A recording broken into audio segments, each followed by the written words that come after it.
La economía se empezó a mover. Acá te contamos cómo. Para entender cómo estamos reactivando la economía, tenemos que dividir el país en dos sectores: el área metropolitana de Buenos Aires y el resto del territorio. En el interior, la industria manufacturera ya está totalmente habilitada para trabajar, y la actividad pasó del 54% en abril al 80% en junio. Tomemos como ejemplo la industria automotriz. En abril se produjeron un total de 0 vehículos. 0. Eso no pasaba desde que Argentina empezó a fabricarlos en la década del 50. Pero ahora la actividad se está retomando y las plantas de Volkswagen, Toyota y Scania, por ejemplo, están operativas. Y así pasa con muchos otros sectores. De abril a mayo, la actividad de la industria siderúrgica pasó del 20 al 72%, y en el sector del caucho, plástico y textiles pasó lo mismo. Una buena forma de medir si las empresas se están recuperando es ver el consumo de energía. Cuando las empresas dejan de trabajar, apagan sus máquinas y, obvio, consumen menos. Entonces, viendo cómo va aumentando el consumo, podemos ver si se están recuperando o no. Mira este gráfico. En esta columna tenés la demanda de energía. Este 100 representa lo que venía consumiendo cada sector en promedio antes de que empezara la cuarentena. Por ejemplo, el sector de alimentos usaba una determinada cantidad de energía antes de la pandemia, y cuando empezó el aislamiento mantuvo una demanda constante porque nunca se dejó de producir comida. Incluso hay picos donde se consumió más energía de lo que se usaba normalmente. La industria tabacalera, por el contrario, cerró de golpe, y mientras las fábricas no funcionaban, el stock se empezó a agotar. Cuando la producción se habilitó y se establecieron los protocolos de seguridad, la demanda de energía subió súper rápido. Y así con el resto de los sectores. La reactivación también llegó a los comercios. Al principio de la cuarentena estaban habilitados la mitad, y hoy ya está trabajando el 85%, y hay 20 provincias que llegan al 95%. Mira este otro gráfico. Estas barras muestran el porcentaje de sectores habilitados para trabajar en cada una de las provincias el 20 de marzo.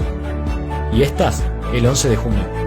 Básicamente, en la gran mayoría del país, la reapertura se nota, y mucho.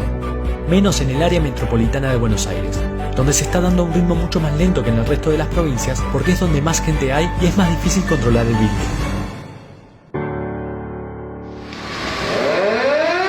La reactivación económica empezó, pero los efectos de la pandemia se sienten, y por eso multiplicamos la asistencia del Estado.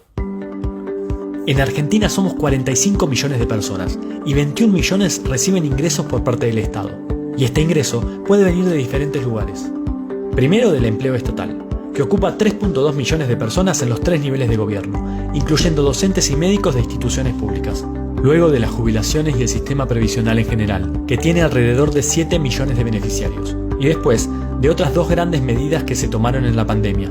Por un lado, el ingreso familiar de emergencia, IFE. Son pagos de 10.000 pesos que llegaron a 8.4 millones de argentinos y particularmente a los que más lo necesitan. Tomemos como ejemplo el 10% más pobre de la población argentina. Con la asignación universal por hijo se asistía al 60% de este grupo de personas. Con el IFE se llegó al 90%. Además, se estima que la medida evitó que entre 2.7 y 4.5 millones de personas cayeran en la pobreza y en la indigencia en el último bimestre. Y por otro lado, el Programa de Asistencia de Emergencia al Trabajo y la Producción, o ATP, que está dirigido a los trabajadores formales y se divide en dos partes. Para los empleadores, el pago de un porcentaje de los salarios de los trabajadores por parte del Estado. Esto llegó a 2.4 millones de empleados de 248.000 empresas.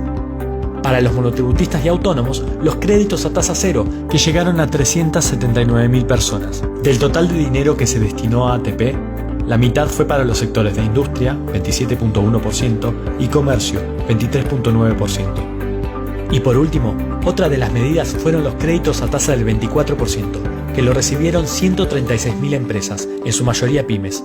Y los principales sectores fueron comercio, 32%, industria, 29% y agro, 13%. La pandemia es, para Argentina y el mundo, algo inédito.